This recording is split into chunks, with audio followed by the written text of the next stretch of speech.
espiritismo não é contrário ao planejamento familiar ou ao uso de preservativos que nos protegem de doenças sexualmente transmissíveis.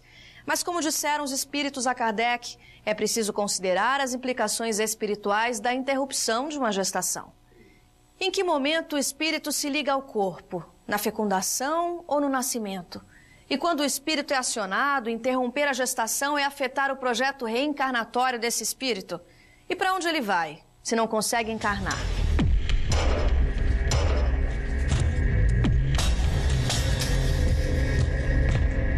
A reencarnação, ela se inicializa na concepção. Tal como Allan Kardec propôs em O Livro dos Espíritos, indagando dos espíritos quando o espírito se vincula ao corpo, em O Livro dos Espíritos, na questão 344, os espíritos foram categóricos no momento da fecundação. Concepção, fecundação, fertilização é tudo a mesma coisa, né? Quer dizer, o encontro do espermatozoide com o óvulo e a formação, então, do zigoto ou da célula ovo. Este é o momento em que o espírito se liga ao corpo. É importante nós lembrarmos tudo aquilo que o Espiritismo nos ensina, porque bem sabemos que a maioria das pessoas, não conhecendo essas diretrizes espíritas, não conhecendo que nós somos espíritos imortais, podem muitas vezes serem a favor do aborto, sem saber as implicações espirituais graves que isso acarreta. Portanto, a doutrina espírita nos mostra que o espírito é ligado ao corpo e, a partir daí, todas aquelas transformações que vão acontecendo, das células que vão se multiplicando cada vez mais, nós sabemos até trilhões de células que fazem parte do nosso organismo físico, o espírito está ali, jungido a essa matéria e está presidindo com a sua influência vibratória todos esses processos. Quando o espermatozoide penetra o óvulo, aí já se estabeleceu uma seleção dentre os 200, 300, 400 milhões de espermatozoides. Magneticamente é selecionado aquele que tem a carga genética que vai permitir ao espírito modelar o corpo de que ele precisa. É claro que o espírito já está designado para aquele corpo físico que está começando a se formar. E poderemos até mesmo adiantar o seguinte, que quando um casal entra numa relação sexual, o que vai acontecer? Já existem espíritos ou um espírito que está na órbita daqueles dois que vão ser os pais desse reencarnante. Sendo assim, o aborto ou tudo aquilo que vai impedir o desenvolvimento embrionário, seja em que fase for, é um crime. Se no caso o espírito já está ligado, está presente e influenciando com a sua vibração todo o processo de multiplicação das células, é claro que interromper isto está sendo interrompida uma vida que está começando, um ser.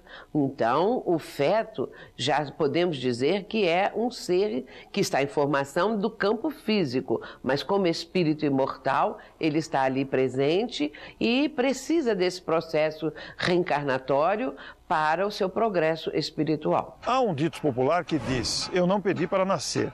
Na verdade, não pedimos mesmo, imploramos, porque o espírito na vida espiritual avalia suas dificuldades e solicita uma nova oportunidade para refazer os seus caminhos. Quando nós estamos no mundo espiritual, nós temos a noção do grande débito que nós temos para com as leis divinas.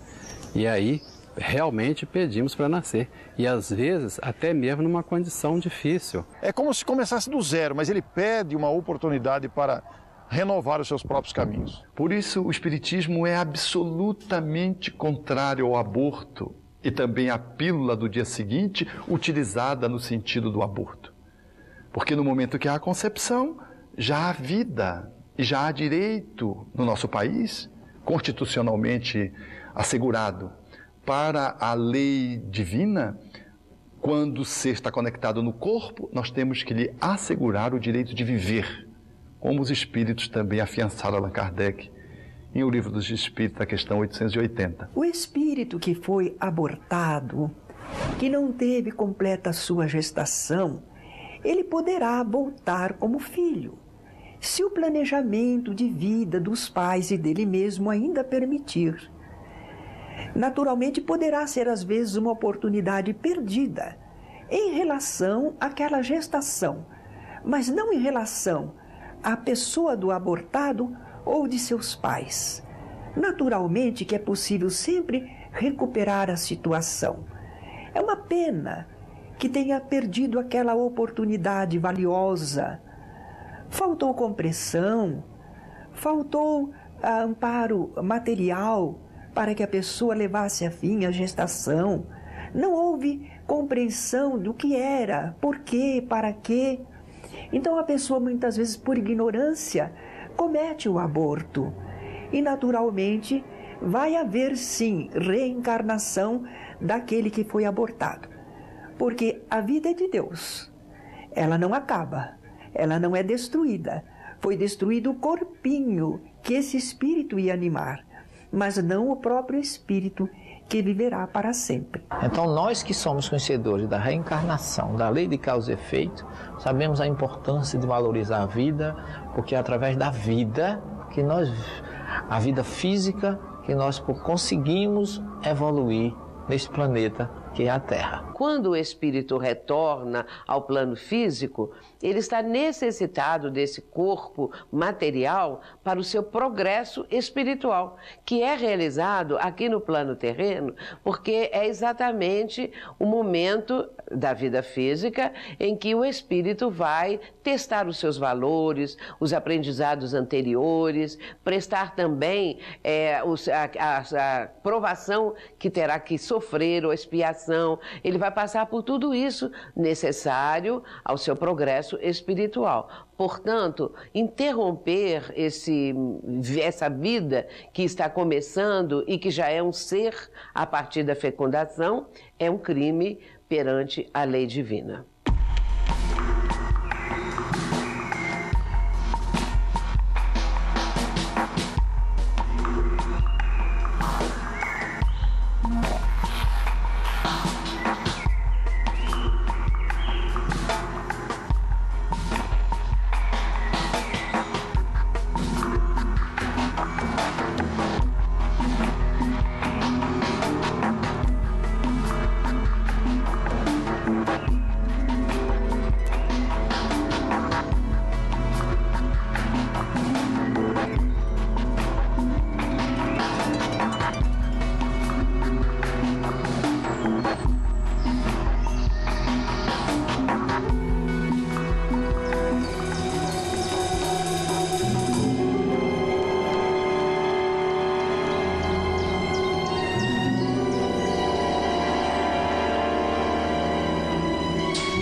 Quais são as consequências para quem interrompe uma gestação? O espírito abortado pode se tornar um obsessor dos próprios pais? Mas quando o aborto é justificável? No próximo bloco.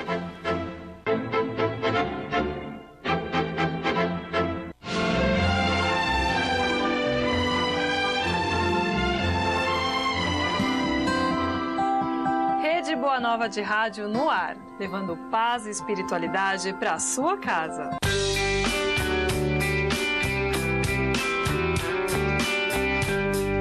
Sabe qual foi a sensação que eu tive quando vi você pela primeira vez? Que eu já te conhecia de vidas passadas. Na vida, muitas portas se abrem. Algumas relações não têm fim.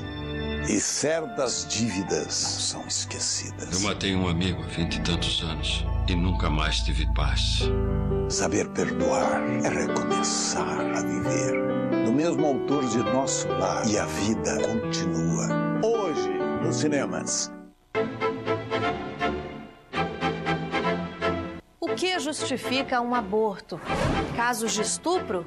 De perigo de vida para a mãe? Ou de fetos com má formação, como a tão discutida anencefalia? Então, começou a reencarnação. O corpo está num processo embriológico se estabelecendo. E o espírito vai aos poucos se integrando aquela estrutura corpórea que vai sendo modelada a partir do seu corpo espiritual, utilizando as leis da genética e vai modelando, valendo-se da hereditariedade e fazendo modelações às vezes que não tem a ver com os pais, que são as alterações congênitas de que ele precisa em função das suas necessidades reencarnatórias, e modela um corpo, por exemplo, o corpo de um anencéfalo, que não tem uma parte do encéfalo. A necessidade daquele corpo para aquele espírito é absolutamente de emergência, como se fosse um atendimento de UTI. Ele vai viver 9 meses, mais 2, ou mais 3, ou mais 1 ano, como alguns ditos erroneamente anencéfalos vivem. Aquele corpo que parece imprestável numa visão materialista, ele é uma bênção para quem está reencarnando. Habitualmente é um ex-suicida que dilacerou o cérebro através de atitudes de autoextermínio e agora, mediante a modelação de um novo corpo, tem a chance de se recompor perante as leis de amor, valendo-se de um corpo que lhes é oferecido como um mata-borrão, onde ele joga para o corpo as distonias espirituais. E quando sai do corpo, depois de 9 meses, mais alguns meses pós o nascimento, ele sai em condições de reencarnar e modelar um corpo muito mais saudável. Não existe o cérebro, mas existe parte do encéfalo, porque o sistema nervoso é constituído principalmente do encéfalo. E o que os espíritos nos explicam é que só o espírito tem capacidade de agregar matéria. Se não houvesse um espírito, os órgãos não se formariam. Porque seja qual for a dificuldade que uma entidade vai trazer a nível de seu físico, isso é uma experiência de vida muito esperada por aquilo, inclusive pelos próprios pais, pelos vizinhos, pelos amigos, pelos irmãos. Então, decidir que não brinco mais só porque a bola está murcha, né, não faz sentido. O jogo não acaba só porque eu jogo a bola fora, né? Então, não tem essa de jogar a bola fora porque ela está murcha. Isso não é explicação e nem justificativa para aborto. E se nós não sabemos disso, nós achamos que tem coisa errada e eliminamos a vida que está tentando voltar a fazer o processo de aprendizado automático para formar o próprio corpo. Então, para quem entende esse fenômeno, nós não devemos abortar em casos como esse. Mas então as pessoas têm que entender melhor o que acontece no processo reencarnatório. É uma bênção a mãe que funciona nessa enfermagem, que hoje, infelizmente, a Corte do nosso país, o Supremo Tribunal Federal, estabeleceu a chancela de lei para os processos que vinham em jurisprudência legalizando o aborto chamado dos anencéfalos. A única situação possível de se praticar o aborto sem que isso resulte num débito na nossa economia espiritual é quando a gravidez coloca em risco a vida da mãe. Durante a gravidez complicada e que põe em risco a vida da mãe, os espíritos disseram a Allan Kardec que a vida do ser já constituído deve ser preservado. Porque aquele que está começando a vida pode fazê-lo numa outra oportunidade, às vezes até em seguida. É aquilo que na linguagem de direito se poderia chamar do aborto necessário, o estado de necessidade, consagrado na medicina como aborto terapêutico. A mãe corre risco de vida, a equipe médica define que a criança ou a mãe, e aí interrompe-se a gravidez para salvar a vida maternal. Situação que cada vez mais é de exceção na medicina, porque a medicina evoluiu tanto terapeuticamente que interromper a gravidez quase sempre se causa mais risco de vida à mãe do que manter a gravidez até o fim através de todo o arsenal terapêutico que a medicina hoje dispõe. Fora isso, a doutrina espírita não justifica nenhum aborto, nem mesmo nos casos de estupro. No caso de estupro, o estuprador deixou a mãe viva. Agora, a mãe vai fazer pior do que o estuprador, assassinando o bebê? Se ela não tiver condições de ficar com o fruto desta situação de tristeza, ela pode doar a criança, deixar que alguém crie essa criança, mas a criança não tem culpa daqueles fatos.